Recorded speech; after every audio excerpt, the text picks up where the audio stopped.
I'm happy that with this we will be able to ban imports, Mr. Speaker, because you remember this issue of sugar imports was becoming a dent of corruption, especially through Kenya National Trading Corporation, KNTC, Mr. Speaker. Mr. Speaker, and the issue of farming continues to be resilient. I hope in the tea sector, Mr. Speaker, we should continue. As in Nandi, Mr. Speaker, we received the lowest bonus. The lowest bonus, 23 shillings, less than 20 shillings, while other regions, which I don't want to name, were receiving up to 60 shillings bonus, Mr. Speaker.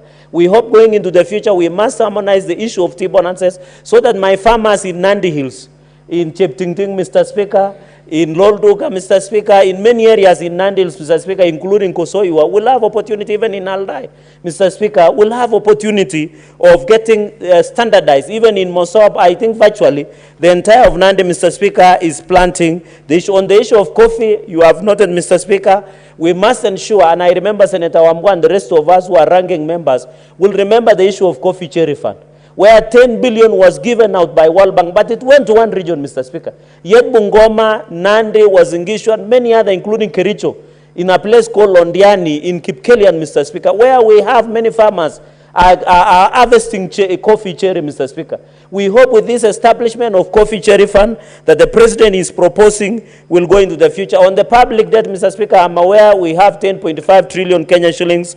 I'm told every child that is born is supposed to pay more than 201,000, Mr. Speaker, the moment you are born in Kenya, which doesn't look good. I know we have amended that we borrow against our GDP. The issue of public debt, Mr. Speaker, we must, and my request to the President, let us establish the audit of the public debt so that we know who gave us domestic and foreign borrowing, Mr. Speaker, in this country, Mr. Speaker. We need to know this 10.5 trillion, Mr. Speaker, because we are told for every 100 shillings that the government collects, 70 shillings goes to servicing of public debt. Who are these people?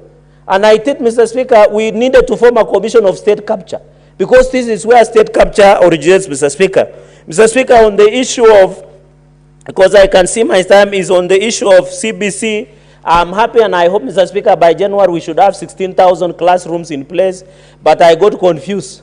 When the CS Julius Migos appeared in the National Assembly, he was talking about 16,000 classrooms. When he was in the village somewhere in Kisii, he was talking about 19,000 classrooms for grade 9 CBC. I hope we can have consistency so that we know how many classrooms will be ready. Mr. Speaker, this CBC was born, Mr. Speaker, during Uhuru Kenyatta era.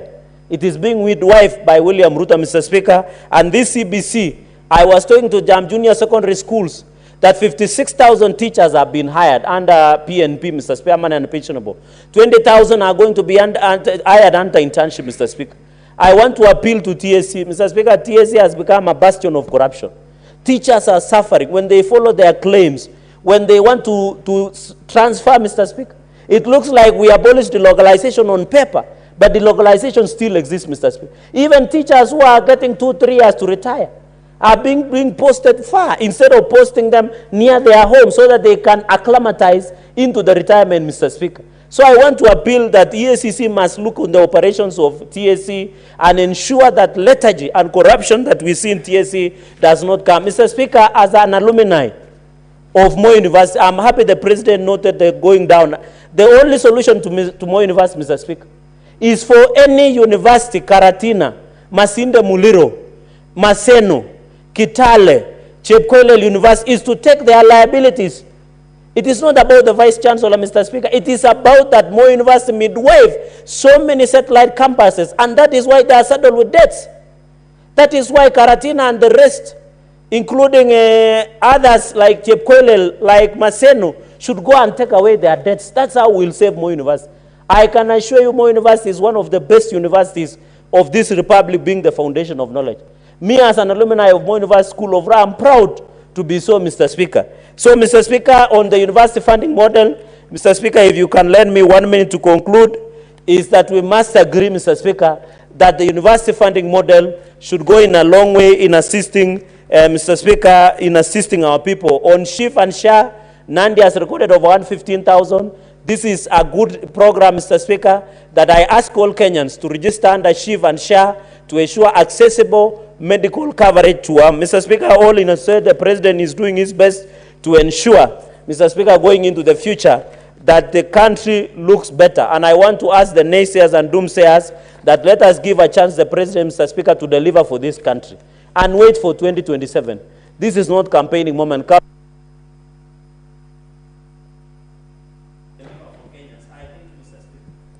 Thank you, Senator. Senator Wambua.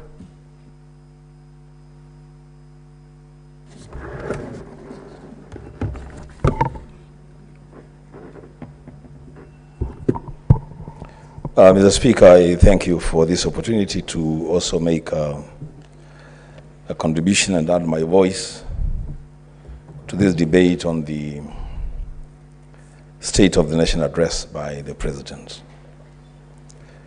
Mr. Speaker, I want to begin by saying that I am happy that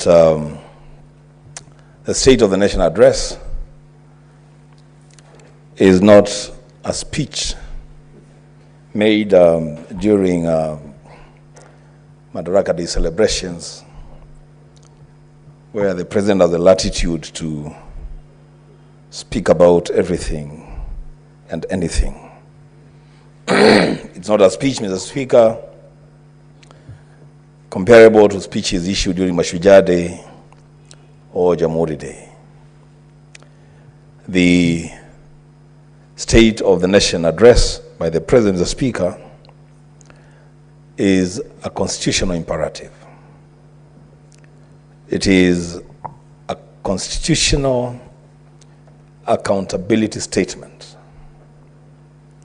by the President, made in the presence of representatives of the sovereigns of this nation, as captured in Chapter 1, Article 1 of the Constitution. The Speaker, it's a constitutional requirement for the President to address the nation on matters of national values and principles, international obligations, and national security issues. It is largely about self-reflection and introspection. It is not, Mr. Speaker, an opportunity for self-praise and congratulation. And that is why, Mr. Speaker, I want to begin my debate on this matter, that I personally take great exception on the representatives of the sovereigns of the Kenyan population who stood to applaud the President for announcing the cancellation of the Adani deals. Mr. Speaker, that announcement may have elicited a lot of praise for the President. It may have elicited a lot of excitement on the part of the members present. But, Mr. Speaker, what that mention of the Adani deals ran short of is to tell the Kenyan people, the sovereigns of this nation, important aspects of that Adani deals.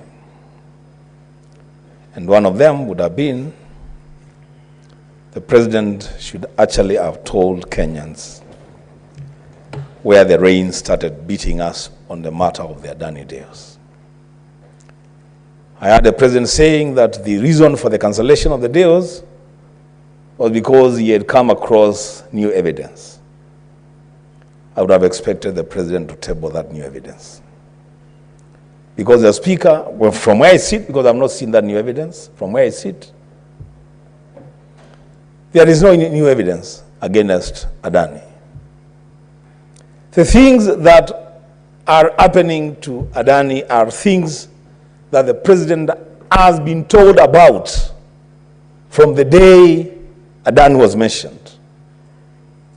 In fact, Mr. Speaker, it shall be remembered that my party leader, His Excellency Dr. Stephen Kalonzo Musyoka, is today in court appearing in person on record against the Adani deal. And the evidence adduced there is the same evidence that the president is saying he has come across new evidence. The Speaker, the Adani deals were a scheme to pilferage and to con the people of this nation. That's what those deals were about. The Speaker, you know, I marvel at some statements, especially coming from the president, because they also have capacity to embarrass his own government, his own cabinet secretaries.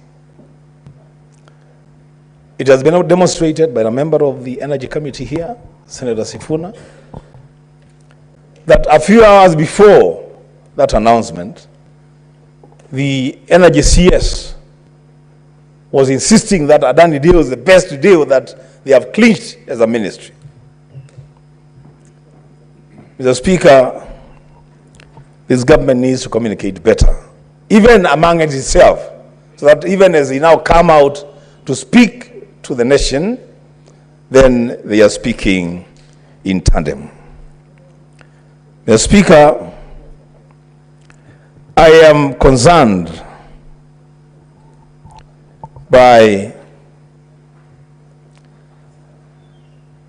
the speech of the president that did not address itself to the all-important aspect of the Independent Electoral and Boundaries Commission.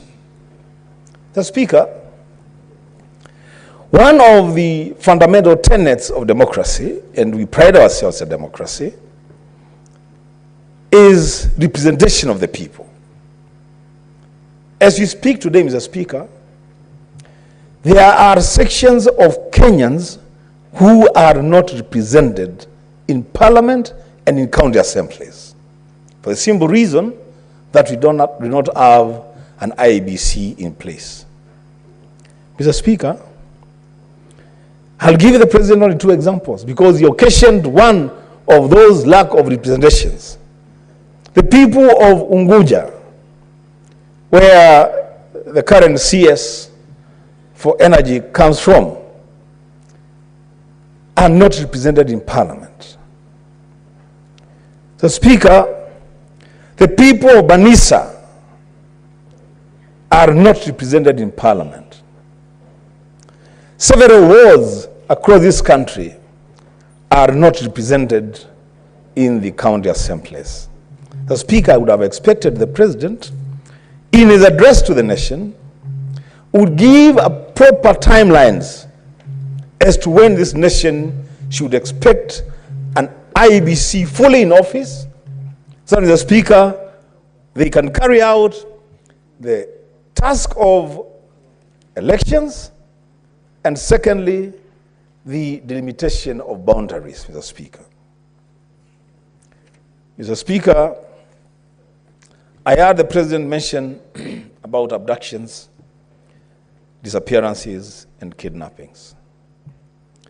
What the president, the speaker, forgot, or the speechwriter forgot to include in the speech of the president, is the fact that the speaker, at the time the president was addressing the nation on matters security,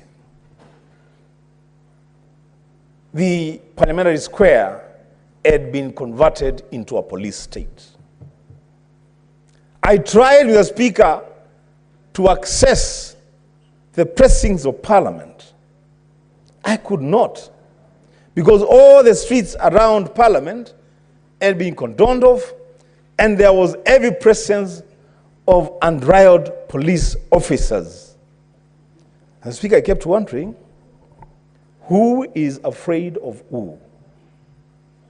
Why can't members access Parliament freely and listen and engage with the president without the police officers harassing members and curtailing access?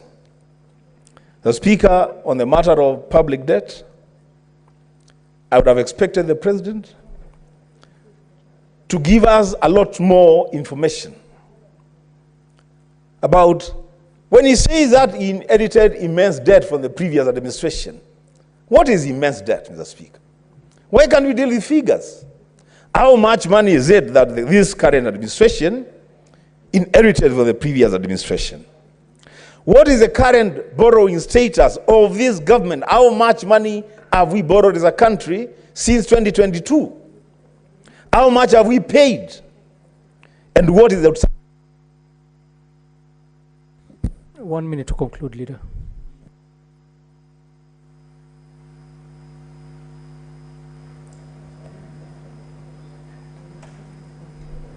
Thank you, Mr. Speaker.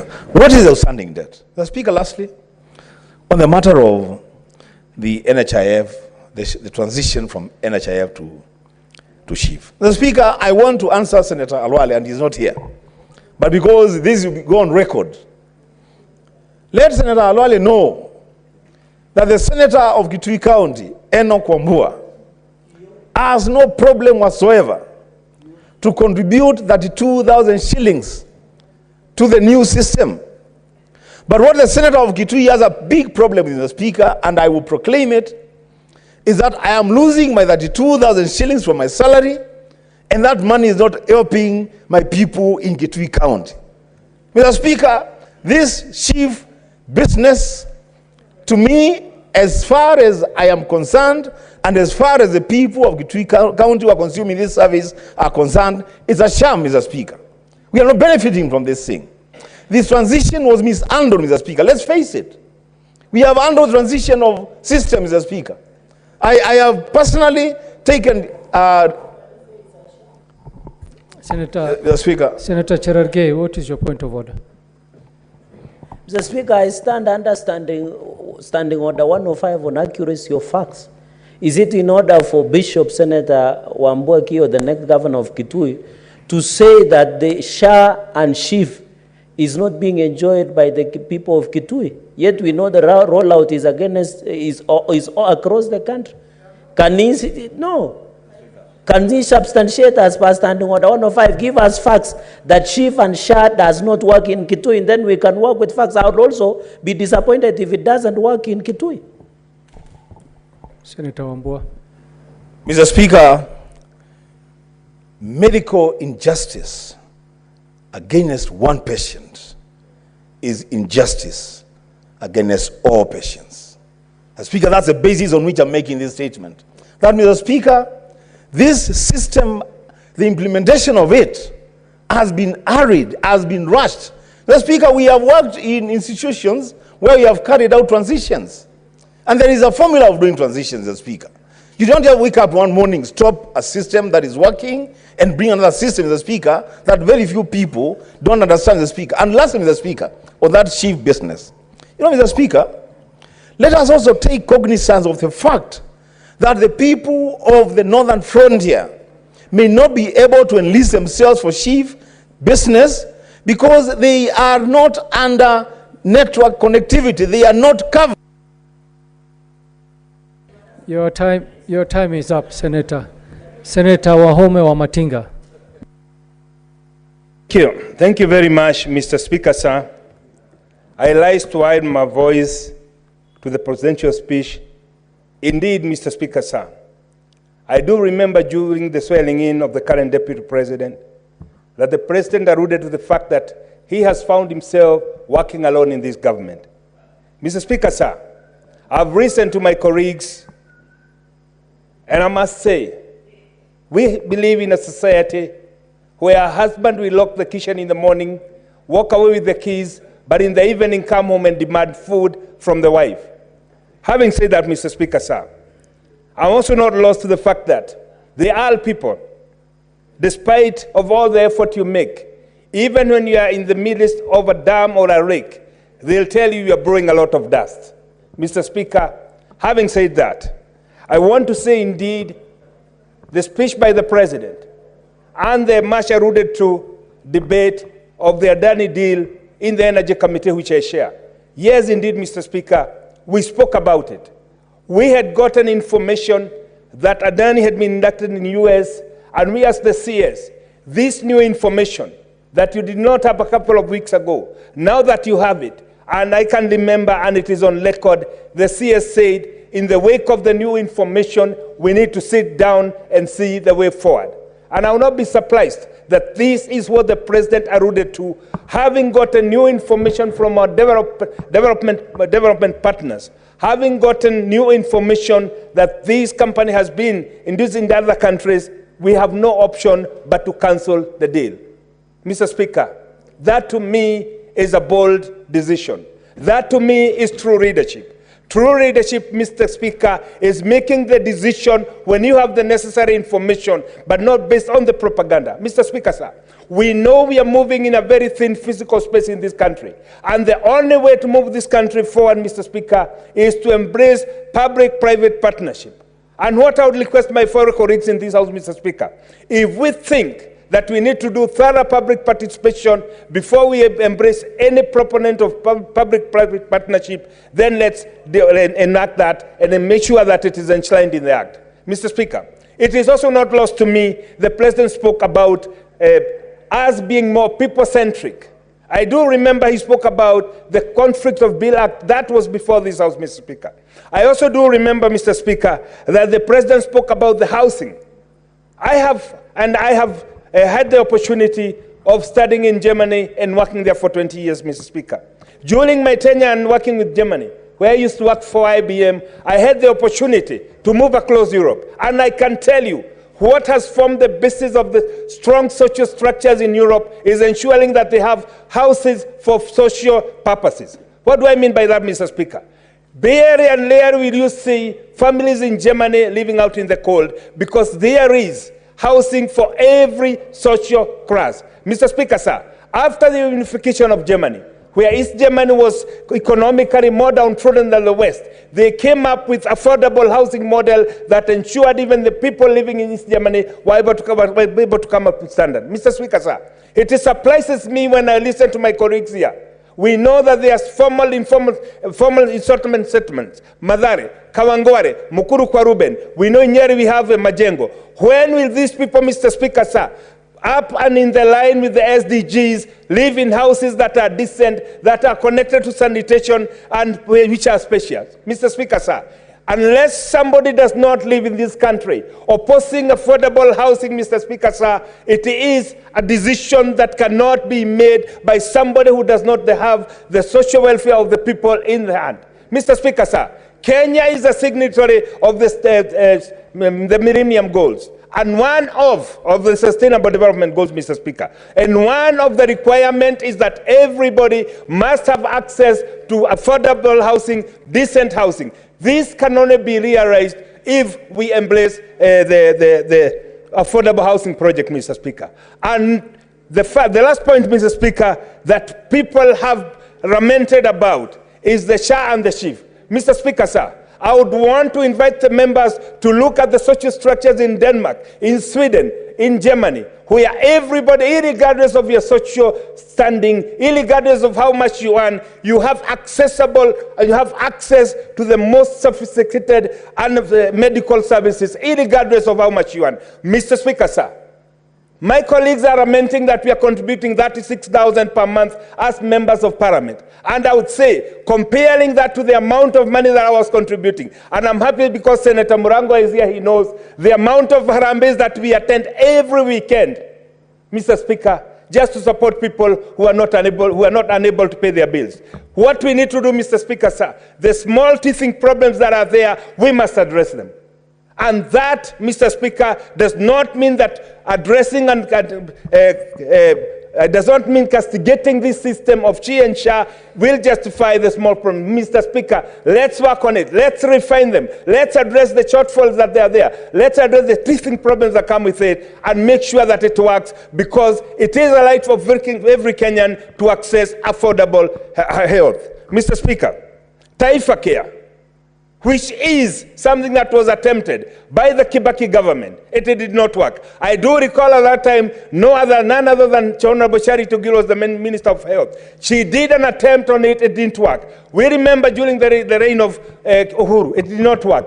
Mr. Speaker, it is the high time, and it is an opportunity to make this thing work, so that when the books of history are written, Mr. Speaker, it will be said, yes, this Senate enabled that to happen, and that will be done through ensuring that we put the legislative gaps to stop by legislating and putting acts in there that will ensure that the loopholes are addressed. Mr. Speaker, sir, it is not lost to us that we came to power having come from COVID, having faced one of the worst droughts in the last 40 years. Mr. Speaker, as I listened to my colleague, Senator Wambua, talk, I thought it doesn't even come from Mukambani, which was one of the most hard hit by the drought. And we know that we were not able for 3 consecutive years to service our foreign obligations. We were not able to repay the debts that were scheduled to be repaid. And therefore, cumulatively, we in this regime had to tackle all that. Mr. Speaker, it is not rocket science. When we came to power, the cost of living was high. When we came to power, inflation was high. It has come down. Let us not just oppose the president because we belong to the opposition. Let's listen and say, yes, there are shortfalls that we must address. One of the major shortfalls, Mr. Speaker, is corruption. Yes, we must address corruption. We must call it out and say yes, regardless of who you are in this country. And I would want to invite every one of us to subject ourselves into a kind of audition of the lifestyle to see what we are using, how we are living in the short time we've been in office. Could we have earned that much? Mr. Speaker, sir, some of the people going around and castigating the presidency and the government, they have amassed their wealth through corruption. We must be brave enough and bold enough to say enough is enough for lies, and this is the time that we are called upon us leaders to raise up and say we must support this country, because success of every Kenyan, regardless of where they are, Mr. Speaker, is a success for every Kenyan. As I sit down, Mr. Speaker, I know that there is the proposed High Grand Falls Dam. I know that they also proposed high dams, mega dams in Nyeri County that have been promised since we got independence. But the physical space that we move around, Mr. Speaker, they cannot be realized unless we embrace public-private partnership. Mr. Speaker, sir, my request to my colleagues, my humble prayer to my colleague, let us address the gaps that are there so that we can deliver what Kenyans have waited for 60 years. Mr. Speaker, sir, it is so sad that we have now an education system that will ensure an orphan gets equal opportunity, the same as a child who's been born in a rich family. But I hear, Mr. Speaker, people opposing it. Mr. Speaker, it is a high time we as leaders now join hands and say we must work for Kenyans, regardless of where you come from. Whether you come from a marginalized community, whether you come from the Murima community, every child has a right to access education, and that can only be done if those kids who go to academies or even in the universities, they pay a little bit more than those who are orphans. Mr. Speaker, this is what the president is saying, an education system that will ensure everybody gets a light and everybody gets an opportunity, regardless of where we come from. Mr. Speaker, sir, it cannot also be the business of us as politicians. When you get sick, as a poor person, the next thing you start doing is making your coffin. Mr. Speaker, sir, we must give even those who've been born in poor families an opportunity to reclaim their life because they can access better medical services. This can only be done, Mr. Speaker, if we support Chi and Cha. Mr. Speaker, sir, I support. Thank you, Senator. Senator Daniel Kitonga. Thank you, Mr. Speaker, for giving me an opportunity to comment.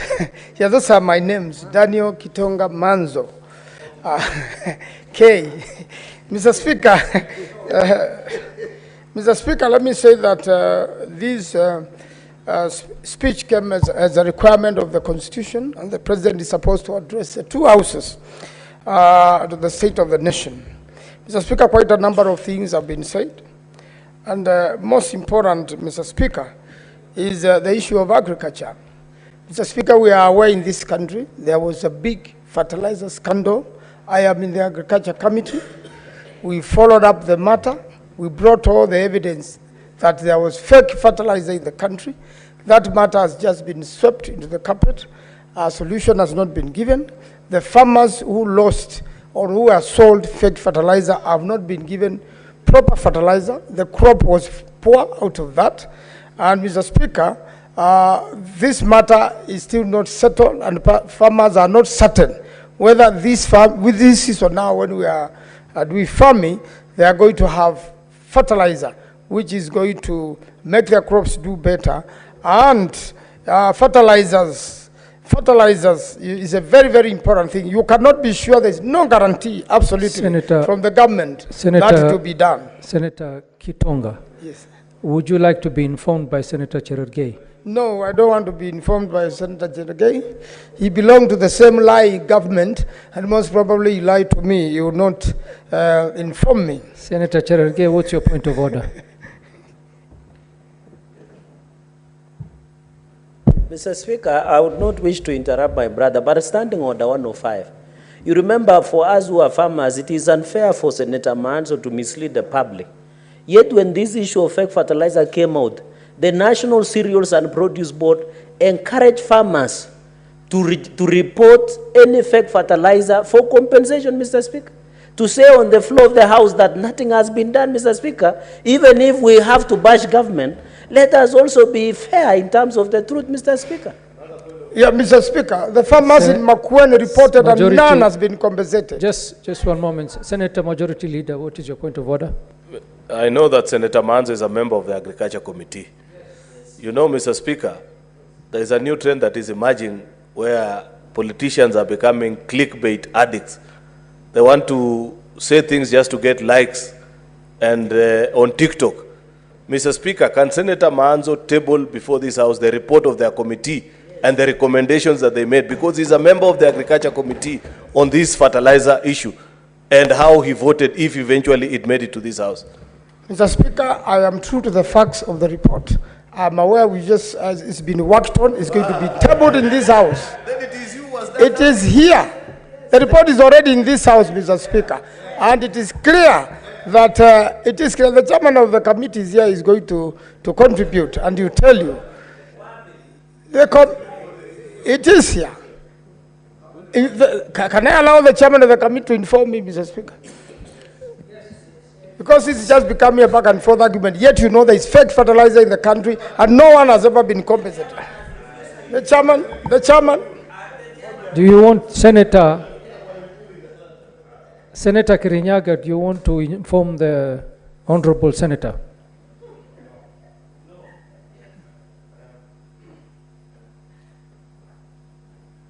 Give him the mic. Yeah, the mic is there. Use next. Mstahiki Spika, niko kidogo na shida ya koo, kwa hivyo sitaweza kwa sasa. Mr. Speaker, I still insist that none of the farmers in the country have been compensated, yes, and nothing has been done about it by the government of Kenya. That's supposed to be done by the Minister of Agriculture. We have summoned them several times, and they have appeared, and they say they will rectify that, yet it has not been done, Mr. Speaker. And therefore, oh yes, that's the position, Mr. Speaker. That's the position, Mr. Speaker. Senator Mundingi, what is your point of order?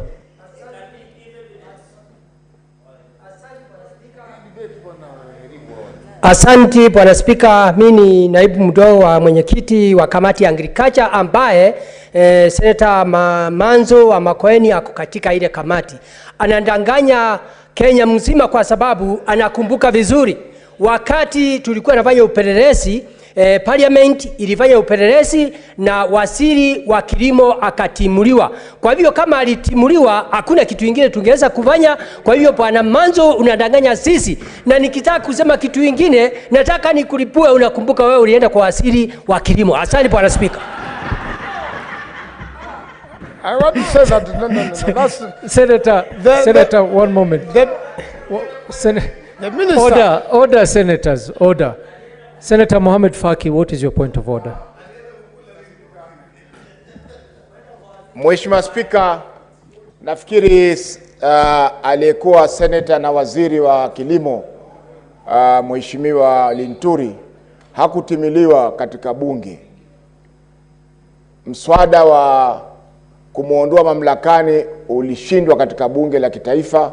Kwa hivyo si sawa kwa Mheshimiwa Mundigi kusema kwamba alitimuliwa.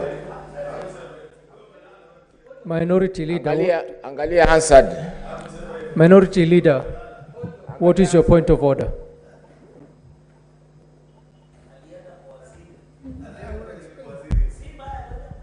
Asante mstahiki Spika. Kwa hoja yangu ya nidhamu ni kwamba aliposema kwamba Maanzo Senator Maanzo, wajua kuharibiana majina ndani ya bunge, saa nyingine Wakenya wote wanaangalia. Heshima lazima tuiweke mbele. Lakini ikiwa tutaketi hapa na kuanza kusema maneno ambayo baadaye yataweza kuleta kashfa, nikizingatia kwamba ndugu yangu Maanzo yeye kila asubuhi yuko kwenye maruninga, kwa hiyo itakuwa si heshima kwa jina lake kuharibiwa namna hiyo. Nataka kuuliza tu ya kwamba kama alivyosema ya kwamba nataka kutoboa siri, ya kwamba mimi nataka kutoboa siri, alafu akasema Maanzo alienda kwa waziri, hiyo ni kumaanisha nini? Anaweza kufananua? Senator Mundingi, lazima ufafanue matamshi yako. Mimi ningetaka kusema mimi nilikuwa mwenyekiti mdogo wa kamati, na kila mara kwa sababu parliament ilikuwa imepitisha na akawa karibu aweze kuvutwa kazi, kila mara nikiwa mwenyekiti Manzo alikuwa anataka tuende tukakutane na waziri, lakini nikamwambia hii haiwezekani. Lakini kama haikuwezekana, mimi nikafikiria bwana Manzo alienda. Asante. Mr. Speaker, I want to say that the former Minister of Agriculture was a member of this House, and in many times when we took him on in this particular matter, he used to get surprised on this floor as to the issue of fertilizer. And you remember the first time he denied there was fake fertilizer in the country. When we proved him wrong, he said he had been misled. And in fact, according to him, and that's why we will meet him a lot of times, even outside here, when we are taking a break, he'll say other people did this fake fertilizer and misled him. So he admitted that there was fake fertilizer in the country, and I am insisting, take your statistics. At least in Makwiny, no farmer has been compensated, and I am sure no farmer in the country has been compensated. For if any farmer has been compensated, it is with what budget? Did this House approve any budget? I can assure you, there's no single farmer who has been compensated, and therefore the government must compensate the farmers. What is your point of order? Mr. Speaker, accuracy of fact standing order number 5. Why don't Senator Maanzo table evidence? Because where I come from, farmers were substituted with good fertilizer, Mr. Speaker. Is it in order for Senator Maanzo to gaslight the country to say that nothing was done about compensation on fake fertilizer, Mr. Speaker? Can you tell him to table evidence? Because where I come from, the government has done the necessary rectifiable measures against farmers who got a fake fertilizer, Mr. Speaker, and they did register for compensation. Can he give evidence, Mr. Speaker? Mr. Speaker, I can assure the nation and the people of Makwiny who have elected me no, and they are the ones I represent. At least for the count I represent, no farmer has been compensated. And the government does not expect good produce having fake fertilizer in the country, and then nothing is being done about it. Yet agriculture is the backbone of this nation. Senator Maanzo, the Honorable Senator from Nandi has stood in a point of order for substantiating your statement to be factual. And he is asking if you're able to table evidence to the fact that not a single farmer from your county was compensated or had their fake fertilizer substituted with proper fertilizer.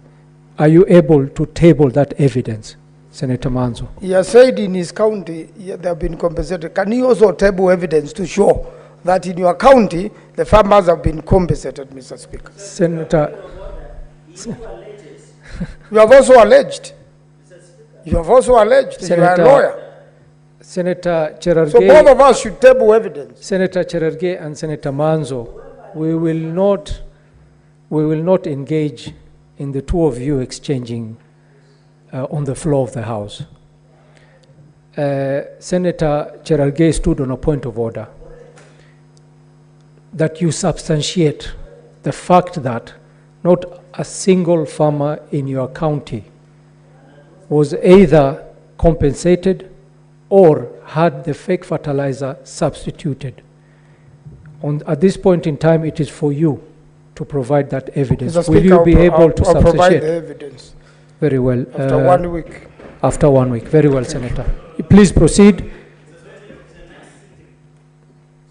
Senator Manzo, will you be able to provide it by tomorrow? I'll do my level best to get the information from the Ministry of Agriculture. Very well. Please Because there's conclude. none. Senator Manzo, don't engage. Yes, I love to. Order. The information will only come from the minister. Order, senators. Order, Senator. Senator Manzo, Yes, Mr. Speaker. you will substantiate by tomorrow. In the meantime, proceed with your submission. Thank you, Mr. Speaker, and a lot of my time has been wasted by Senator Chereke with his denials. We will add for you time. Thank you, Mr. Speaker. Mr. Speaker, about the CBC education, Mr. Speaker, one of the biggest failures is that although it was started in a different system and it is ongoing, Mr. Speaker, there are questions which the government cannot answer. Why are you building an extra class in the primary schools and leaving an unattended class at the high school? Mr. Speaker, this particular activity is a very big expense to the country. Mr. Speaker, it has caused confusion to a lot of learning children, and my suggestion on this particular matter would be that, Mr. Speaker, then it is better for the nation to have a system whereby we do not have wastage in terms of an empty classroom, yet we are building another one, Mr. Speaker. One can only conclude that this was done to benefit a few business people, and also the same thing applies with the printing of books, Mr. Speaker. And the CBC right now is unconstitutional in the fact that the CBC expects, Mr. Speaker, that you serve all Kenyans equally. If a primary school has no internet, has no education, then it will not equate same service to a child from a privileged region which has those facilities, Mr. Speaker. So this currently is unconstitutional, can only best be implemented when you have electricity in every home in the country, electricity in every school in the country, and internet in every school and in every home in the country. Mr. Speaker, then, only then will you say the children are being served equally, and therefore that's a matter I think the government should look about, should take care about. Mr. Speaker, about abductions, I would like to say that there are abductions in the country. I participated in the case of Bob Jackie, representing the Law Society of Kenya. Bob Jackie was abducted for more than 30 days. In his abduction, there were other people, Mr. Speaker, and therefore, the police cannot deny that there are no abductions in the country. They should give the president proper information that, Mr. Speaker, extrajudicial activities and extrajudicial killings have happened, and if the president wants that information, he should have one-on-one with Bob Jackie, and you know that quite a number of people are still missing in the country. Others are in the city mortuary, Mr. Speaker. Quite a number of people in the city mortuary who have not been claimed. And the other day, the government went to court to dispose the bodies, Mr. Speaker. What should happen in that particular scenario is that and I have a question pending here for the new Minister for Interior, that they should have taken fingerprints of all these people, and everybody will be informed through their chief that the whereabouts of their missing child in Nairobi, Mr. Speaker. And similarly, on the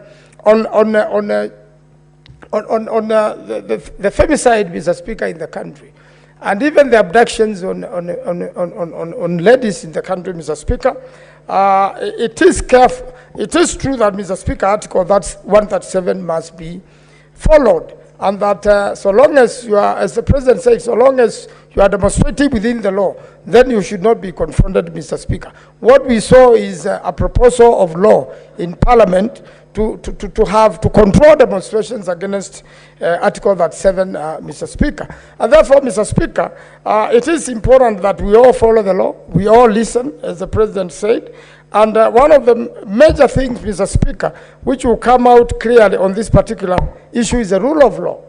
The rule of law anticipates, Mr. Speaker, fairness, and therefore, and especially in elections, and therefore, unchanged formation of IBC is important. It has to be done urgently, Mr. Speaker. And at the same time, we have many projects in the country which have not taken place. The Senator for Nyeri has talked of an upcoming dam, I want to say that Twake Dam is not yet completed. Konza City is not yet just completed. Just one moment, Senator Majority Leader. Mr. Speaker, please resume your seat. Is it in order for Senator Makwiny, who is a member of the Wiper Democratic Movement, a party under whose dispute, because the dispute that exists at PPLC is courtesy of your membership not being able to agree on who will represent them in the IBC selection panel, and they have gone all the way to the Supreme Court. Therefore, you are the party that are causing us the delay in the constitution of IBC. So instead of addressing Senator Maanzo, what you should do, you and your party leader, is to sort the dispute that exists in the Wiper Party so that PPLC can send the nominee that you guys agree to, and we can have a new selection panel, Mr. Speaker, as opposed to you misleading us, yet you know you are the cause of the delay in IBC selection. There is no dispute in the Wiper Party. There is a new matter which has been filed in the Kiambu Court, Mr. Speaker.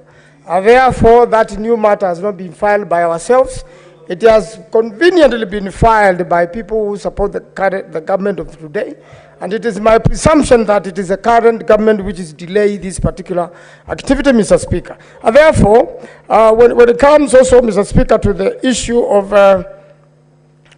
Ms. Andani, Mr. Speaker, I have said in the media several times that Andani was an international criminal suspected all over the world, has quite a number of cases, and yet the current government did not do due diligence. It is only when he was indicted in New York, the government quickly, that morning, changed his mind, which I want to commend it for. And I want to say Shah and Schiff is also associated with Andani, and it is one of the areas the president should now pronounce himself that Andani must also leave any activity associated with.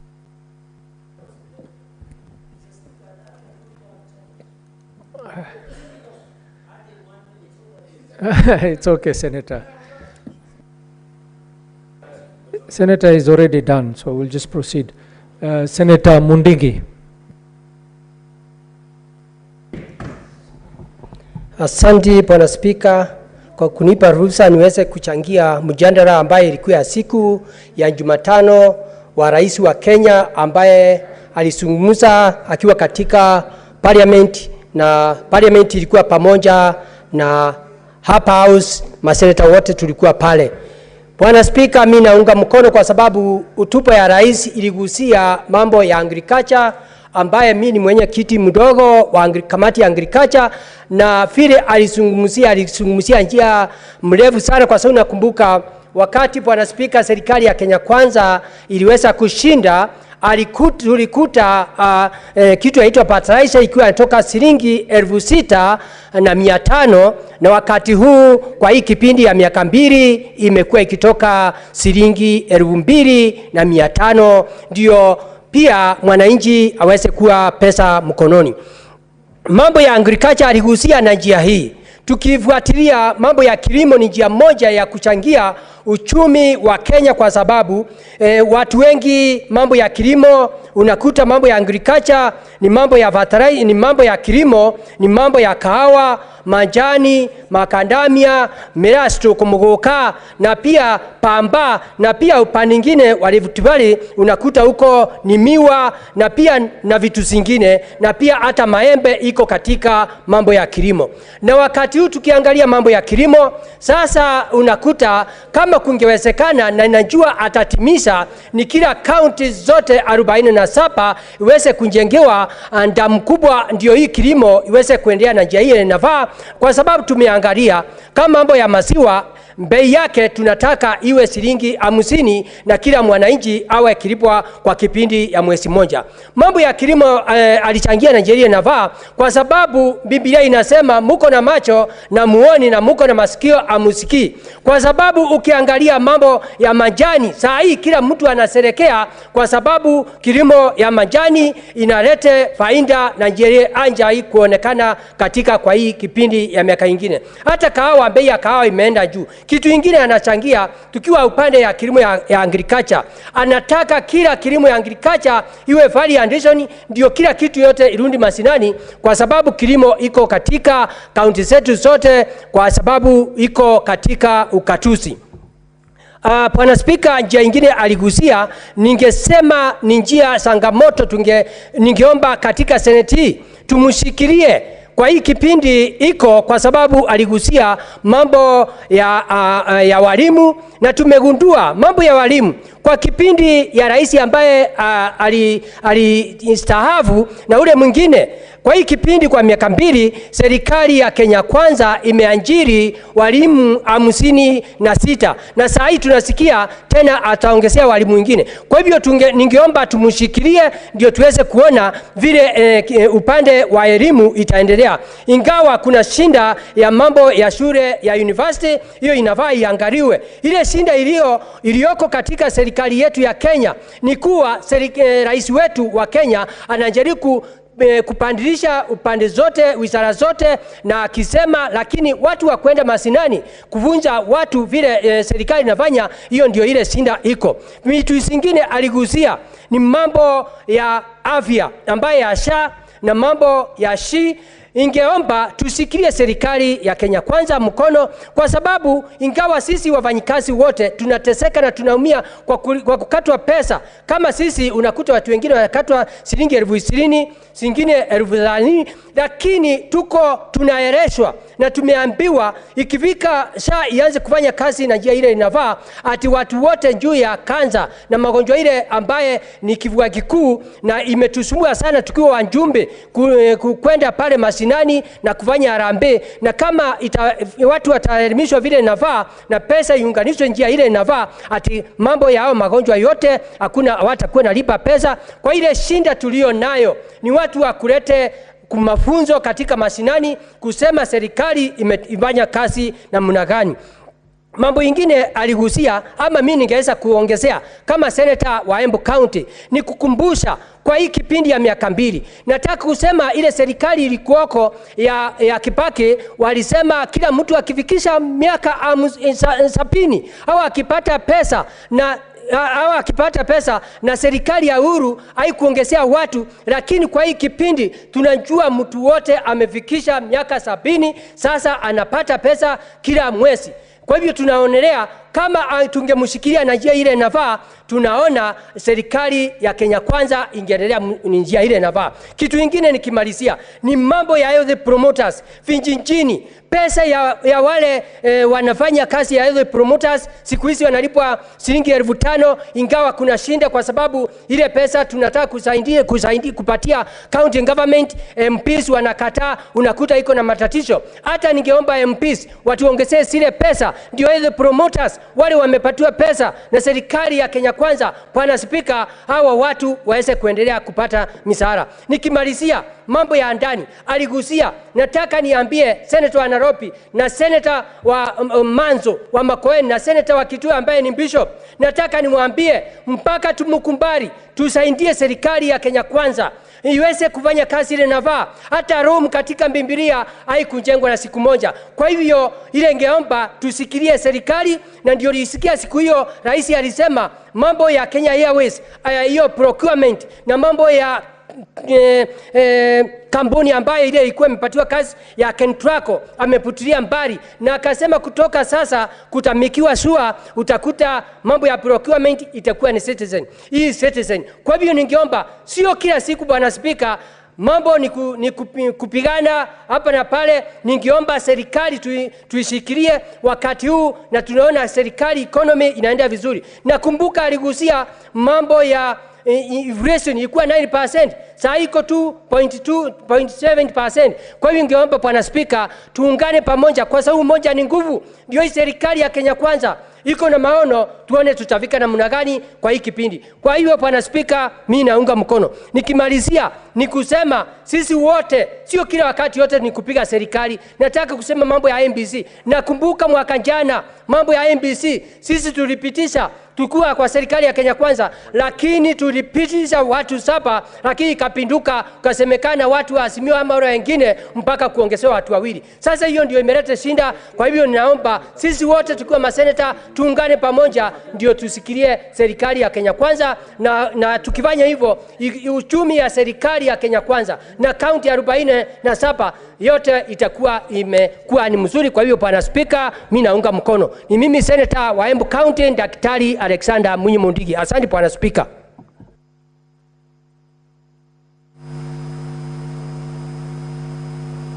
Mohamed Faki. Asante Mheshimiwa Spika kunipa fursa hii kuchangia hotuba ya Rais kwa bunge ambayo ilitolewa mnamo tarehe 21 mwezi huu wa 11 kuambatana na kifungu cha 132 1C cha katiba yetu. Mheshimiwa Spika, ningeanza kwa kumpongeza Rais kwa kuweza kutekeleza jukumu hili la kikatiba, kwa sababu ni jukumu ambalo ni muhimu sana kuweza kulijulisha bunge na taifa kulingana na vigezo ambavyo amewekewa kwa katiba hiyo. Mheshimiwa Spika, ni masikitiko kwamba katika hotuba hii Rais hakuzungumzia masuala ya ugatuzi, kwamba hotuba yake yote haikuzungumzia masuala ya serikali za county ambao ni kiungo muhimu katika nchi yetu kwa sasa. Mheshimiwa Spika, itakumbuka kwamba tulikuwa na mvutano juu ya sheria ya Dora, ambapo mpaka wiki iliyokwisha ndio kamati ile ya uwiano iliweza kukubaliana kwa masuala ya pesa ngapi zitakwenda kwa kaunti zetu. Mheshimiwa Spika, kwa hiyo kutoka mwezi wa 7 mwaka huu mpaka mwezi wa 10, Mheshimiwa Spika, fedha za kaunti zilikuwa hazijulikani ni ngapi. Kwa hivyo kuna shida ya kuweza kupelekewa pesa kaunti zetu na hazina kuu. Mheshimiwa Spika, japokuwa sheria inatoa fursa kwa hazina kuu kulipa mpaka nusu ya pesa ambazo zilipelekwa katika kaunti zetu kwa mwaka uliotangulia, serikali imekuwa na shida kuweza kupeleka pesa kwa kaunti zetu. Hivyo basi kuziweka serikali za gatuzi zote katika nchi yetu ya Kenya katika hali ngumu ya kuweza kulipa madeni na kulipia huduma ambazo wanatoa katika kaunti zetu tofauti tofauti. Na japokuwa wiki 2 zilizokwisha pesa ziliweza kupelekwa kwa kaunti hizo, Mheshimiwa Spika, kaunti nyingi zimeweza kupata hasara kwa sababu ilibidi wakope pesa kwa riba ya juu ili ziweze kulipa mishahara na waweze kulipia huduma katika kaunti zao. Mheshimiwa Spika, jambo la pili ambalo pia limenisikitisha ni hali ya haki za binadamu katika nchi yetu. Tumeona wakati wa maandamano ya Gen Z vijana wengi walipigwa risasi na kuuliwa kiholela. Mheshimiwa Spika, japokuwa Rais aliweza kutoa hakikisho kwamba wale wote ambao waliua bila ya hatia wataweza kuchukuliwa hatua, lakini mpaka sasa Mheshimiwa Spika, hatujaona jambo lolote ambalo limefanyika kutekeleza azimio hilo la Rais, na vile vile pia kuhakikishia familia za wale ambao wameondokewa kwamba haki itatendeka kuhusiana na watoto wao na jamaa zao. Mheshimiwa Spika, jambo lingine la kusikitisha pia ni kwamba masuala ya utekaji nyara yamezidi katika nchi yetu. Mheshimiwa Spika, ya karibuni ni kisa ambacho wahamiaji 4 wa asili ya Kiturki waliweza kutekwa nyara hapa Nairobi na wakapelekwa Turkey bila familia zao kujulishwa wala bila kufuata njia ya sheria. Mheshimiwa Spika, sheria yetu inatoa fursa kwamba ikiwa mhalifu yuko hapa na anatakana katika nchi nyingine, kwamba kuna makubaliano kati ya nchi yetu na ile nchi, anatakana apelekwe kotini afanyiwe kesi ya uhamisho ili aweze kwenda kushtakiwa na yale makosa ambayo yako kule. Lakini Mheshimiwa Spika, tumeona kwamba watu walichukuliwa kiholela wao wa Turki wakapelekwa wakarejeshwa Istanbul ili kushtakiwa katika nchi ile kwa makosa ambayo hayajulikani. Mheshimiwa Spika, hii ikikumbuka kwamba hawa walikuwa ni wahamiaji halali katika nchi yetu ya Kenya, ina maana kwamba mhamiaji yoyote hayuko salama na ile nchi ambayo amehamia.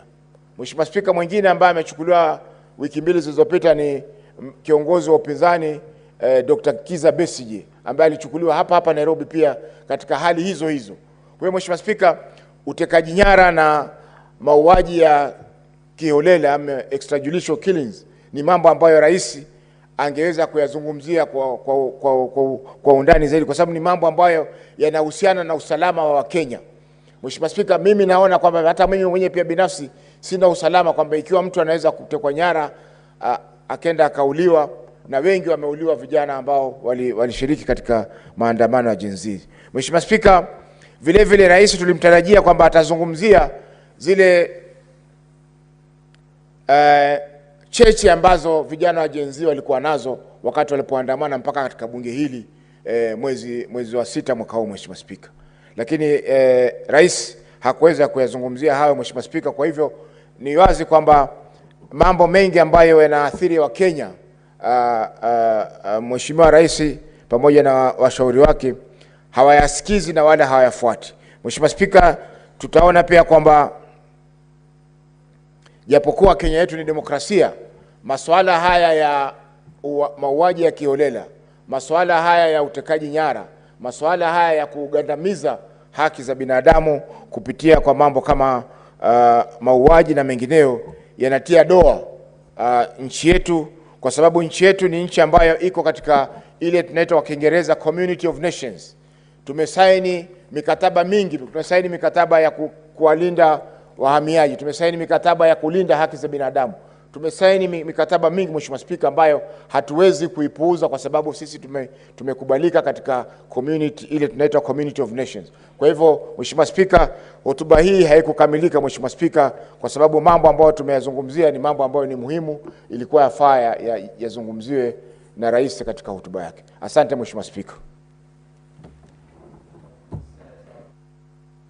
Tabitha.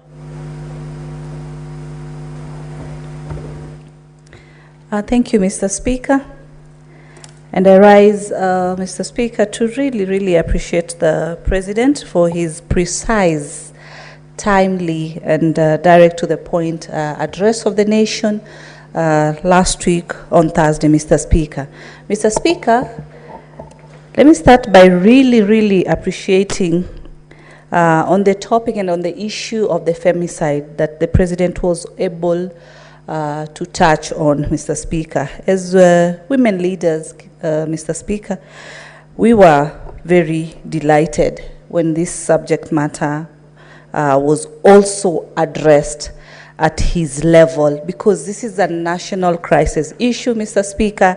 This is an issue that we strongly condemn. And also I want to pass my quick recovery remarks to one Florence Wanjiko, who's currently recovering in Nakuru Hospital after the heinous actions by one Mr. Elias, Mr. Speaker. These are the issues, Mr. Speaker, that even the President condemns highly.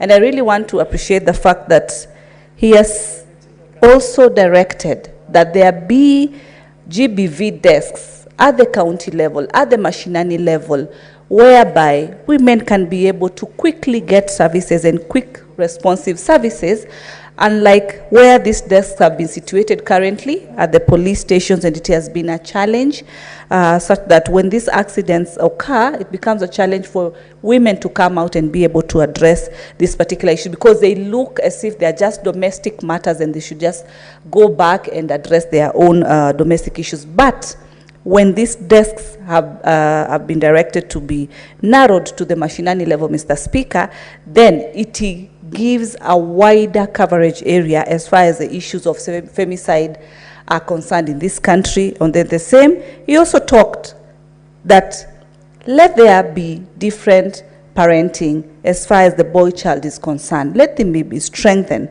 so that even when it comes to societal matters, family matters, the boy child grows to more responsible, and these issues that we are seeing that are coming from the men will definitely be reduced in future, is what we pray for, Mr. Speaker. So we really appreciate him on that. The cancellation of the contract for Adani, Mr. Speaker. Mr. Speaker, when you remember when the issue of Adani came out, there were so many concerns, especially from our brothers and sisters working at the Kenya Airports Authority, who voiced out and said they were not comfortable with this kind of agreement that they felt is coming, and they did not really get to understand. Mr. Speaker, this cancellation is an indication that the president is listening to the people. When you remember on the issue of the education funding model, the students from the university level raised concerns on the model structure that has been implemented. And the president took his time, did a county hall meeting, and was able to have a conversation with the comrades from the different universities in this country. Still another indication that is still listening to the people. Mr. Speaker, further to that, if you remember a few months back when Parliament was invaded because of the issue of the finance bill, then what happened? The president did not assent. Still an indication that is a listening president, because there has been concerns. Is he really listening? And the cancellation of Adani last week by the president is a total evidence that he's is going to continue to listen, and is a listening president, so that these issues that Kenyans raise can be able to be addressed, and addressed in a better way. It is a high time as a country we embrace the PPP system, because looking at our financial status, the recurrent expenditure is very high, and we need the PPPs so as to develop the infrastructures that are going to improve and our economy moving forward.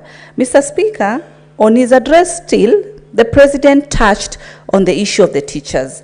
And we are very happy because this year alone, there has been employment for over 56,000 teachers in our country, cutting across, which then improves our education system, Mr. Speaker. At the same time, Speaker, there is a plan next year, January, to be able to recruit 20,000 teachers. This process is ongoing. Within these 2 years, we'll be achieving 76,000 teachers employment, something that has not happened within the past years. And this is a big stride. And this is going to ensure even the issues that currently raised, the issues of concern by our young people, with the stable education system, it's going to ensure it addresses mostly this issue. The agricultural sector, and narrowing it to the pricing and the cost of the fertilizer, which has gone down to 2,500. The VAT cut cost on the raw materials for products like the pesticide, which still narrows the cost of production for our produce for the end user, Mr. Speaker. Lowering of those cost of prices then lowers the commodity price. Case example, the cost of unga. Hence, we achieve the food security factor. These prices have been lowered, and these are some of the reasons that brought about the cost of production going down. Fertilizers played a very key role, and this is a very big impact to us as a country. Mr. Speaker, the issue of Taifa Care is something that the president brings it out with a lot of passion. Both houses passed this particular bill, the universal health care. And the chief takes care broadly from the issue of emergencies. Today, when you find the way it has been when someone gets an accident, some Kenyans have been lenient enough to be able to assist them, some have not. And the reason has been then when you get them to this particular hospital, then who takes care of the bill? But right now as we speak, chief takes care in such a way that when you take this particular patient to the hospital, the chief requires that they should be given medical care. At the same time, it narrows it to the outpatient, inpatient care that, of course, NHIF took care. Further to that now, it takes care of the chronic diseases, Mr. Speaker. Case example, cancer. People have had to do contributions to travel out of the country to be able to get medical specialization, medical care. And this is a very expensive affair, Mr. Speaker, financially. It has drained families. People have lost their loved one because they have to travel out of this country, which is very expensive, to be able to get adequate medical attention. With SHIF in place, it is taking care chronic diseases. Mr. Speaker, also, the fund is going to have a facility maintenance for the equipments within these hospitals, whereby the facilities are going to be up to date, such that people do not need to get the answer of that there is no machinery, or the machine has a challenge and you cannot be able to get your medical test and all that. So the fund still narrows and ensures that the fund is going to ensure that the equipments within the different hospitals are maintained to the standard, and still there can be an opportunity for the hospitals to acquire more modern machines that are up to date, that are able to take care of the modern technology that is in place. Talking about technology, Mr. Speaker, the President talked about the issue of digitalization. As we speak, when we started, actually, we had about 300 digital services in this country. But as we speak, that has increased to about 25,000 e-services in this country. And we look forward for at least 99 or even achieving 100% of all government entities offering their services in a digital manner. And I speak as the ambassador of ICDL, and I'm a champion of digital literacy. And so, the aspect of digital, even where we've seen constituencies through the members of parliament have been able to set the digital hubs, which not only create jobs, Mr. Speaker, but are able to ensure that the services that the government is offering are spread across all over, Mr. Speaker. As I conclude, Mr. Speaker, the President was able to talk about the issue of the protest. And the Constitution is very clear, Mr. Speaker, as far as the protests are concerned, that protests are allowed, but they need to be peaceful. Demonstrations and picketing need to be very peaceful. No one has said, the President did not say that only a specific group or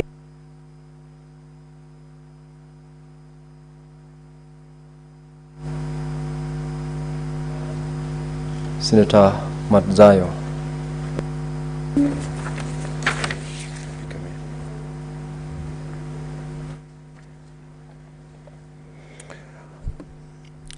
Asante sana mstahiki Spika. Mstahiki Spika, kwanza kabisa nataka nimpatie kongole rais kwa kuweza kutoa taarifa yake kwa nchi nzima ya Kenya ya mwaka huu. Sikudhani, kwa sababu siku zilikuwa zinayoyoma na mwaka unaendelea kuisha, kalenda yetu ya bunge ilikuwa imefika mwisho, tumebaki tuna kama siku 6 ama 7 bunge kuweza kueneza kupelekwa katika likizo. Lakini ni vyema alikuja na aliweza kutoa hotuba kwa taifa ya mwaka wake wa 2024. Cha muhimu katika hotuba ya rais huwa ni kawaida aweze kugusia mambo mbalimbali ya muhimu ambayo wananchi wa Kenya wangependa kuyasikia na wangependa kuona ya kwamba suluhisho limepatikana. Mheshimiwa Spika, na rais katika hotuba yake aliyotoa hakuweza kugusia kitu cha muhimu ambacho kilitendeka mwaka huu katika majengo yetu ya bunge, ikiwa anatoa taarifa yake ya nchi, na vile vile alikuja kutoa hiyo taarifa akiwa ndani ya bunge. Na kitendo cha muhimu kilichotendeka ndani ya bunge ni kwamba kuna vijana wa kike na kiume waliumizwa, waliuawa huko nje katika majengo, katika barabara tofauti tofauti za hapa Nairobi, na hususan wengi waliweza kupoteza maisha yao ndani ya bunge. Kwa hiyo lilikuwa jambo la muhimu kuona kwamba rais katika hotuba yake ya mwaka wa 2024 akiwa ndani ya bunge, ambapo vijana wadogo wachanga Gen Z waliweza kupigwa risasi na polisi wetu na wakafa. Ni wengi, hatuwezi kusema ni wangapi, lakini ni wengi waliopata maafa, na ni wengi pia waliopata majeraha, na ni wengi pia ambao hivi sasa bado wako hospitali, na ni wengi pia ambao hivi sasa walifariki na hawakujulikana, wazazi wao na watafuta, hawezi kuelewa wako wapi. Kwa hiyo lilikuwa jambo la muhimu katika hotuba yake aweze kueleza Wakenya kinaga ubaga, hawa watoto wengine waliopotea wako wapi, hawa walioumia wameweza kupata matibabu, hawa ambao hawakuumia lakini waliweza kuumia kidogo kidogo wakaenda hospitali, je, bili zao zimelipwa? Na wale ambao waliweza kupoteza maisha yao, je, serikali imechukua hatua gani, ikiwa bunge lenyewe limepitisha ya kwamba hao waliopoteza maisha na wale walioumia waweze kulipwa kulingana na yale maumivu yao, ama kulingana na pesa walizoweza kupata kulipa ili kuwezesha wapendwa wao wale waliozikwa. Bwana Spika, la pili ni kwamba ilikuwa ni muhimu aweze kukemea ama aweze kusema katika hotuba yake kwamba hakufurahi na vitendo vilivyofanywa na polisi vya kuweza kutumia nguvu zaidi ya vile ambavyo walikuwa wamefundishwa kule Kiganjo, ili wakikutana na kesi kama hivyo, na hawa ni vijana wadogo, waliruka wakaingia hapa, wakaenda dining wakakula chakula, wengine wakaingia ndani hapa ndani ya bunge wakasema wale waliosema, lakini yote tisa na 10 ni kwamba kuna watoto wetu ambao waliweza kuumia. Bwana Spika, sasa watu wamesonga mbele. Wale walioumia wakati wa mgomo, nataka kuona ya kwamba rais baadaye atatafakari na ataweza kuchukua hatua ya kuona ya kwamba hao vijana wetu wa Gen Z wameweza kupata afueni katika mahospitali, katika yale mazishi waliopata, kama kulikuwa na mazishi pesa zao zimelipwa, na hatimaye vile vile wale ambao walifariki ama walifanya ajali mbalimbali huduma za kuwasaidia zimetendeka. Cha pili, Bwana Spika, ningependa kama katika hotuba yake pia tukizingatia kwamba elimu ndio msingi wa maendeleo. Katika hotuba hii mambo ya elimu yalikuwa muhimu sana, hususan na tueleze ya kwamba ni kwa nini hivi sasa katika historia ya Kenya tokea ipate uhuru kumekuwa na migomo mingi sana. Kila sekta tunaona kuna migomo, lakini ya muhimu zaidi ni kwamba kumekuwa na migomo ya walimu, kuanzia university mpaka hizi KUPPET na NAT. Kumekuwa na migomo tofauti mara nyingi. Ni nini inazusha hii migomo? Hilo ni jambo muhimu ambalo angekuwa lizingatia katika hotuba yake ya mwaka huu. Akatueleza ni hatua gani serikali inachukua kuona ya kwamba migomo ya walimu ambayo inatendeka kila uchao, mpaka hivi sasa tunavyoongea sasa maprofesa wa university wameenda kutoka Moi University, kutoka pengine ni Nairobi University, kutoka wapi, kila mahali watu wamegoma. Kwa hiyo Bwana Spika, ingekuwa muhimu zaidi kuona ya kwamba rais mwenyewe ameweza kuweka hiyo katika taarifa yake ambao anahutubia wa Kenya mwaka huu, lakini hakuweza kuiweka. Na hiyo migomo mpaka hivi sasa inaendelea, hakuweza kutupatia suluhu ambalo lilikuwa ni jukumu lake la muhimu kuambia wa Kenya, ili watoto wetu ambao tunawapeleka university waweze kumaliza masomo yao wakati unaohitajika, sio kwamba wanaketi kule kozi ya miaka 4 wanafanya miaka 6. Itakuwa si jambo la heshima, ana si jambo zuri. Ya mwisho Bwana Spika, si mwisho lakini nataka kugusia tu kwamba uchumi wetu wa nchi yetu ya Kenya. Katika uchumi wetu hivi sasa tunaona ya kwamba kuna afueni kidogo, lakini haijatosha.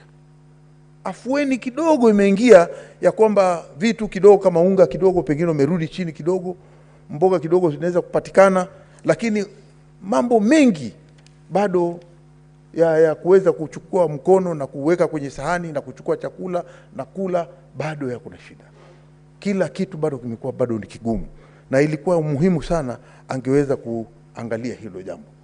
Cha pili ni kwamba Bwana Spika, tuko na mambo ya medical insurance covers. Kuna SHA na hii tunasema kwamba ingekuwa pia rais aliweza kufafanua vizuri jambo hili. Hatuioni ile hizo insurance zote mbili zikiwa zinafanya kazi kamilifu. Wengi wamekwenda katika mahospitali na wengi wameweza kuambiwa hii siwezi kukubaliana nayo. Mimi mwenyewe niko na daktari wangu, nilienda kumuona na akaniambia bwana, nikamwambia bwana, sioni watu hapa wakitumia zile kadi zao za SHI na SHA. Akasema hizo bwana hatukubaliani nazo. Ikiwa madaktari wenyewe wale professionals hawawezi kukubaliana na hiyo inamaanisha kwamba bado kuna shida. Rais anaweza kuwa na nia nzuri ya kuona ya kwamba wale watu, kila mtu amepata huduma za kuweza kujifaidisha kiafya, lakini katika ikifika saa implementation wengi wanambwaga rais. Kwa hiyo inaweza kuwa hata si makosa yake, yeye anafikiria kwamba watu wanafanya, lakini watu wengine bado wanamchelewesha katika zile tegemeo lake alilofema kwamba atasaidia Wakenya. Lakini tukiona hivi sasa hiyo medical cover ya SHI na SHA zote mbili ziko na shida ama hazifanyi kazi vile vinavyotakana kutekelezwa. Bwana Spika, nataka kusema pia vile mawaziri wake anaosema rais ni lazima atimize. Lakini mara nyingi tunaona jambo la kusikitisha, ikiwa mahali ambapo rais atakuwa anaweza kuongea kitu alafu jambo hilo lisiwe, wale wanaendelea kumbwaga rais. Ikiwa rais mwenyewe anasema kitu kama CBA, ile tunaita collective bargaining agreement, ni ya nini waziri wako wewe wa elimu atie kidole? Ama ni wa nini wewe waziri wako wa afya atie kidole katika CBA ya kwamba tutatekeleza mshahara kama huu ifikapo baada ya miaka 2 ama baada ya mwaka mmoja, na alafu asitekeleze? Na hapo ndio kunaanza mambo ya migomo. Kwa hiyo tunasema ya kwamba ingekuwa bora rais aweze kuambia wale watu wake ya kwamba kutoka hivi sasa sitataka waziri wangu aweze kusign CBA ya wafanyikazi ilhali hakuona hali ya uchumi, ama ilhali hakuona kama serikali inaweza kutimiza wajibu wake wa kukamilisha lile deni la wale walimu ama watekelezaji kazi katika pande zote zinazotakana, kama pande za afya, pande za elimu, pande za mambo mengine. La mwisho bwana rais, la mwisho kuweza kumweleza rais katika ile hotuba yake aliyokuwa akisema, aliongea vizuri sana kulinganishana na give the minority leader another 3 more minutes to conclude. Give me 5, another 5. 3 minutes, leader. I will consider that request once the 3 minutes is over. But I want to touch on important aspects, Bwana Speaker. Kitu kwanza, Bwana Speaker, aliweza kugusia mambo mengi mazuri. Akasema habari ya sukari, akasema habari ya mahindi, akasema habari ya kahawa, akasema habari ya chai, kimaendeleo kwamba inaweza kusaidia namna gani.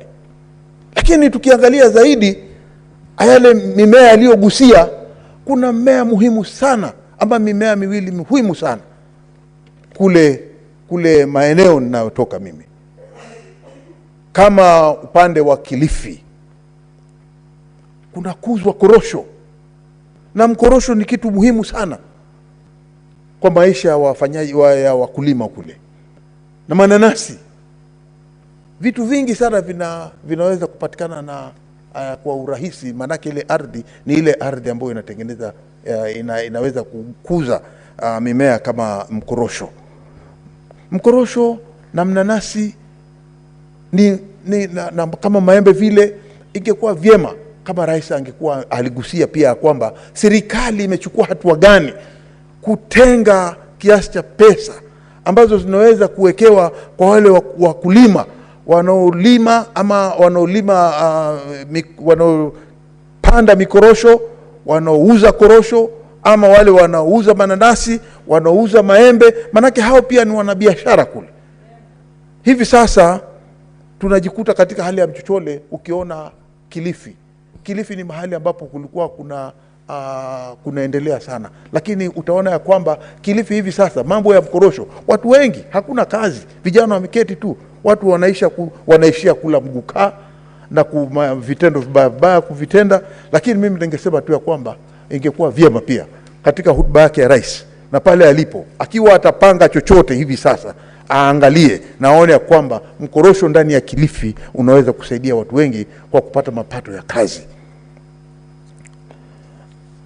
Mwisho, nilikuwa nataka kumpatia pongole rais kwa sababu ya mambo ya Adani. Adani ni mtu ambaye pengine angezorotesha nchi yetu katika hali ya uchumi, lakini aliona mbele, akaona ni bora ya kwamba niwaambie wa Kenya hii pengine njia hii haifai. Na zaidi sana tuliona Trump mwenyewe alikataa hizo deal za Adani. Hata Amerika wakasema ya kwamba lazima ashikwe, na hatimaye mwisho hakumaliza hata siku 24. Sio kama sisi tukiambiwa mtu fulani ashikwe anaweza potea kwa wiki nzima ashikwe. Lakini kule aliposema ashikwe, Adani alishikwa mara moja chini ya kama masaa 24. Kwa hiyo tunasema hatua aliyochukua ilikuwa safi, na hatua aliyoagiza rais ya kwamba KETRACO waweze kusimama, wasiendeshe ile biashara yao, na vile vile upande wa yeye Adani kupewa kazi nyingine atengeneze ya kama ni airport yetu. Bwana Spika, mimi nataka kupatia kongole kwa sababu ni jambo ambalo litasaidia uchumi wa nchi hii kutoweza kupoteza pesa ambazo hizo pesa hizo tunazihitaji zaidi, na ziweze kuchungwa ili zifanywe ufisadi. Asante Bwana Spika. You note, Leader, that you are unable to fully utilize the 3 minutes I gave you, and appreciate the timekeeping so that the rest of the colleagues who are interested in contributing can also get an opportunity. I now call upon Senator James Kamau Murango. Asante sana Mr. Speaker. Kwanza ningetaka ni mwalifu Senator Mazoya kwamba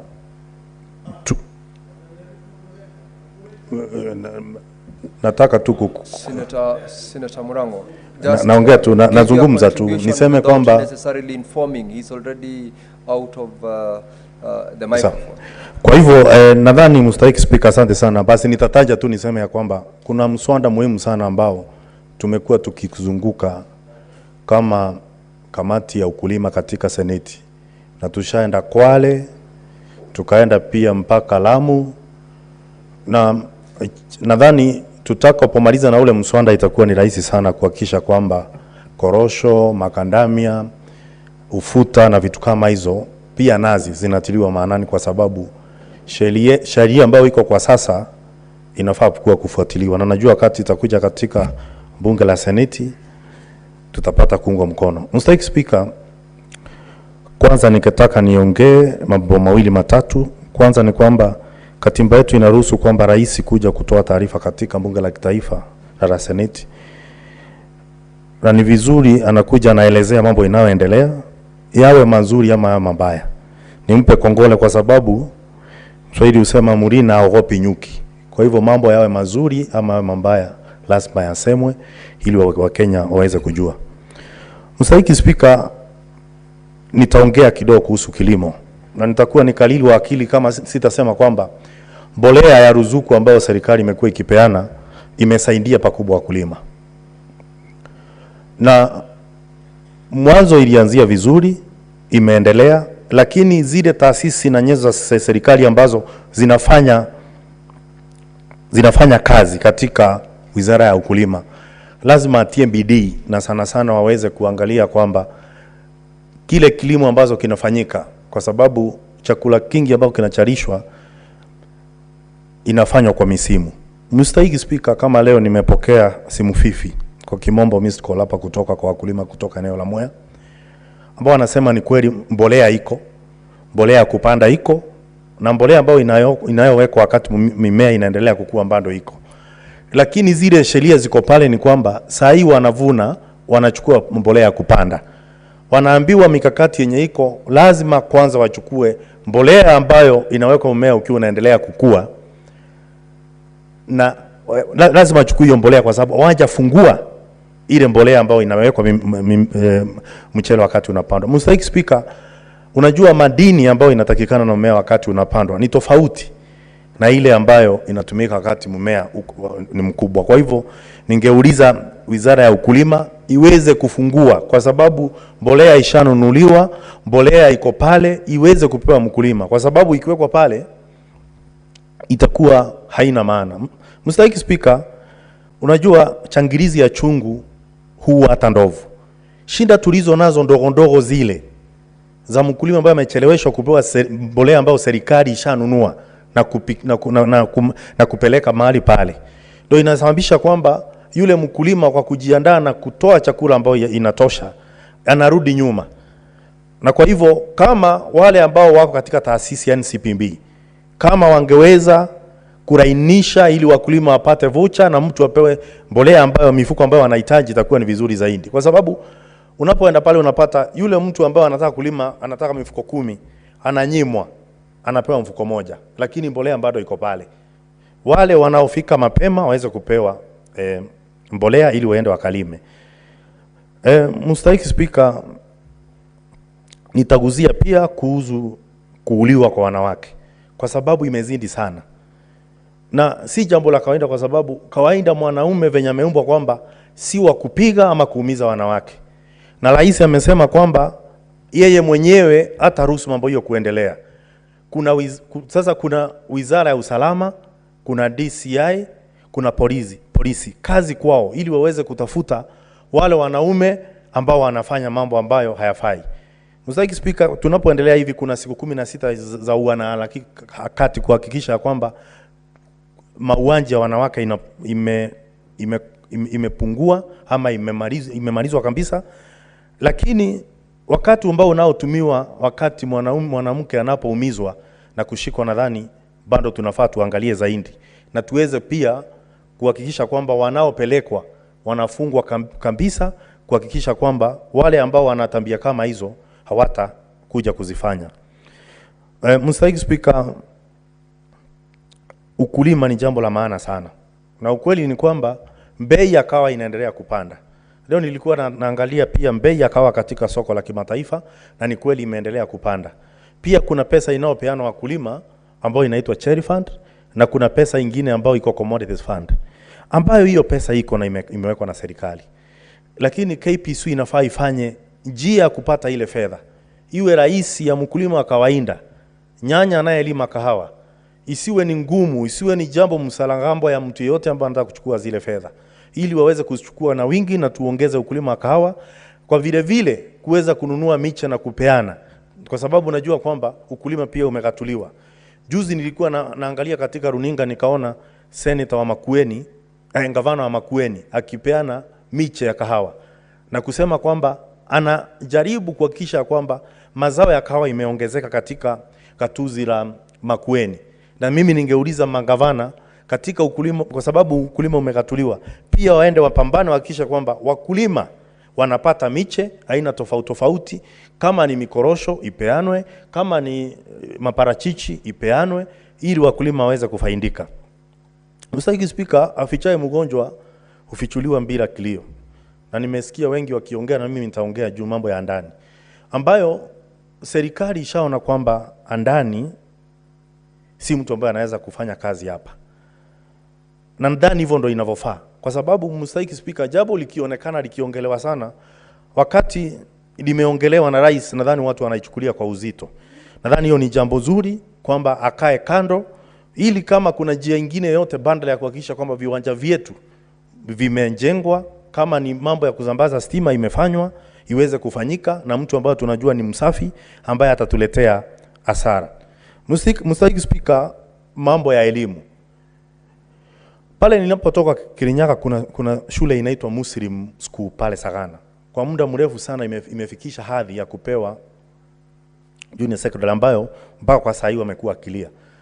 Nilikuwa nimetuma barua hata kwa waziri, na kwa sababu mambo ambayo inasemwa wenye kwenda pale kufanya kazi ya mkono ni mawaziri na wale makatibu katika zile wizara, pia ni vizuri waangalie na kuhakikisha kwamba zile shule zinahitaji kupandishwa hadhi, zipandishwe, ili watoto wasije wanaenda kwenda safari ndefu sana kwenda kutafuta elimu.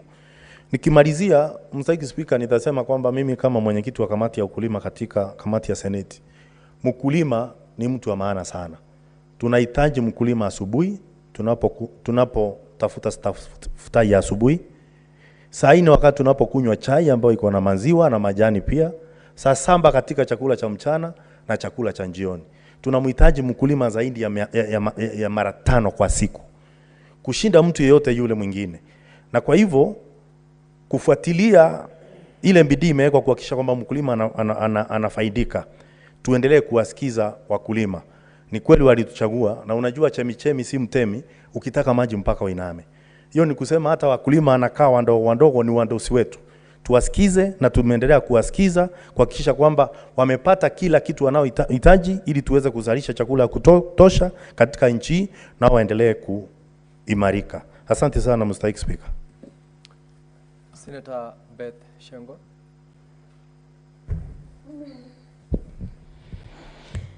Thank you, Mr. Speaker, for giving me this opportunity also to speak to the President's speech on the state of the nation.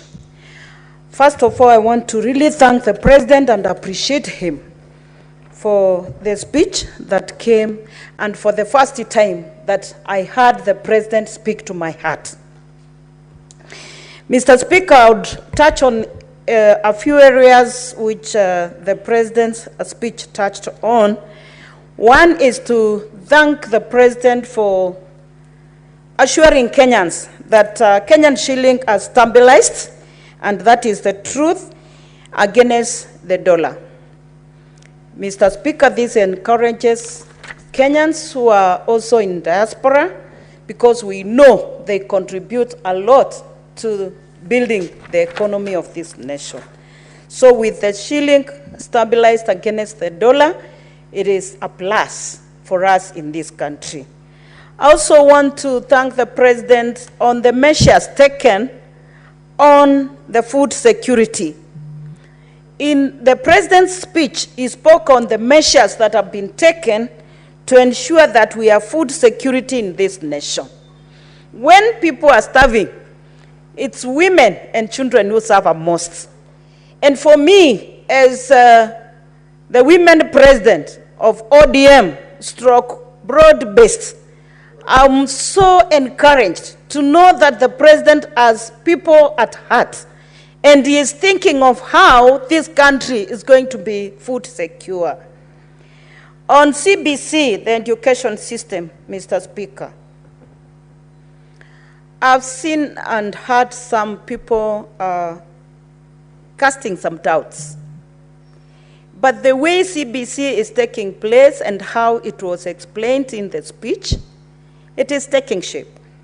We have grade 7, grade 8, grade 9 that are in junior secondary school, and that is the JSS. And Mr. Speaker, they are adding to senior secondary, and our children are going to be prepared with the skills that to enable them to face this life and earn a living. I would say we only need extra steps to be taken to take this education system in the right direction. And as CBC takes shape and effect, our education system will improve. Mr. Speaker, as some of us have already alluded, it is true. The government has hired more than 56,000 teachers. And because it is a process, more are waiting to be hired. But I would only request that as teachers are hired, they consider those who completed their colleges or their universities earlier, so that they don't wait for so long before employment. Let's give them chance as we look forward for employing more teachers. Mr. Speaker, on the healthcare system, the President spoke about SHA and SHIV, but one thing excited my heart is that he gave direction on Taiva care. Talking of the achievements and things that the government has done, I felt and sensed frustration from the President. The team that is working with him, the ministers, the permanent secretaries, and the entire team within the executive. Mr. Speaker, for me, I sensed some frustration because the team is not giving enough attention to the direction that the president is taking. They need to be more committed. They need to understand their mandate clearly so that the president is helped to deliver to Kenyans. Mr. Speaker, if the direction the country is taking is achieved, Kenya might be a nation where others will come to benchmark. On the women leadership, Mr. Speaker, I want to appreciate the president. He spoke clearly on how women leaders are not lesser leaders and they are not lesser human beings. I was excited then, but I have a question. Because we know Kenya as a country, we have been struggling with the actualization of 2/3 gender rule. I would only plead with the president as the head of this nation that he takes decisive steps to ensure that 2/3 gender rule is actualized. It is our constitutional right for women to lead in this nation. It is a constitutional right for even the National Assembly, as we speak, is not constitutionally constituted because we have a gender, women gender is not correctly represented. I plead with the president, Mr. President, sir, would you take decisive measures? I remember during your campaign time, you even spoke and signed a women charter. What went wrong where? Let this be actualized. And then we'll have women in leadership. No gender should take more than 2/3 in leadership. Mr. Speaker, allow me to say that from the president's speech, as we wait for 2027, I would urge more women to come out and contest for leadership positions. And I would ask our men, our women, to elect women in elective positions so that we may not even be pleading for the 2/3, but women will be elected through the ballot and they will take the positions. Mr. Speaker, I want also to comment on the femicide. It is so disheartening to see our Kenyans rising against each other and killing one another. I would request the institutions that are charged with the responsibility to ensure that if a crime is committed, actions are taken. Immediate action is taken. Those who are found to be criminals are punished, and the law takes its course against those who are killing women. It is so bad for people who are supposed to live in love, then they are the ones rising against each other. A husband killing the wife, or maybe a boyfriend killing the girlfriend. We need those who are charged with the responsibilities, the police, the DCI, and every other institution that is charged with the responsibility to help curb this crime of femicide. Mr. Speaker, on corruption, I keenly listened to the president because this has been kind of a cancer in this nation. And it is my belief that the president is committed to handle corruption. May I speak to Kenyans that please, we put our country first, we cease from corrupt things, and we make sure that we follow the law. And every Kenyan deserves the best service in this nation. Mr. Speaker, I would say the president cares about these Kenyans and about this country. And that's why he listened to the cry of Kenyans and stopped the Adan deal that was coming to this nation. Kenyans had cried, others had said that Adan is okay and he can continue, but the president confirmed that he cares for this country, and that's why he stopped Adan deal. Finally, Mr. Speaker, as I finish, as I conclude on this, I would request that all of us as leaders in this nation, we join hands to build this nation, not considering where we come from, which language we speak, which ethnic group we belong, and we stand as Kenyans, defend this country, and make sure we build this country. We have a responsibility to leave a united country for our children and our children's children. Thank you so much, Mr. Speaker. As the President continues leading this country, Senator Shango, your time is up. Senator Shango. Give her half a minute just to conclude. Thank you, Mr. Speaker. Thank you so much. I was saying, as the President is now uniting the country and moving forward, Baba Raila Odinga will be elected when he becomes the chair of African Union. And this nation is on the right track. African continent will become great. Thank you. Thank you, Senator Shango. Lastly, Senator Danson Mugatana.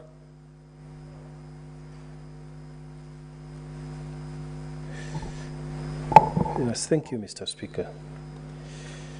Mr. Speaker, may I take this opportunity to laud His Excellency the President for a very good State of the Nation address, the SONA, as is well known. Mr. Speaker, on page 81, after he had finished addressing the nation, His Excellency the President submitted 3 reports. One report on the progress of fulfilling international obligations of the Republic is submitted to the National Assembly, but the other 2 reports on measures taken and progress achieved in the realization of national values is submitted to the Senate, and the second report on the state of security is submitted to the Senate. Mr. Speaker, it is my interest to debate the report on the state of security. Mr. Speaker, the President captured a very critical issue that is nationwide. He discussed in this report, when I read it, about the national challenges, the regional challenges, and the international challenges that this country faces. And he gave what measures he needed to deal with and what his government and his administration, which we strongly support, is taking action on those various 3 fronts that are bringing challenges to the Republic of this country, of this nation.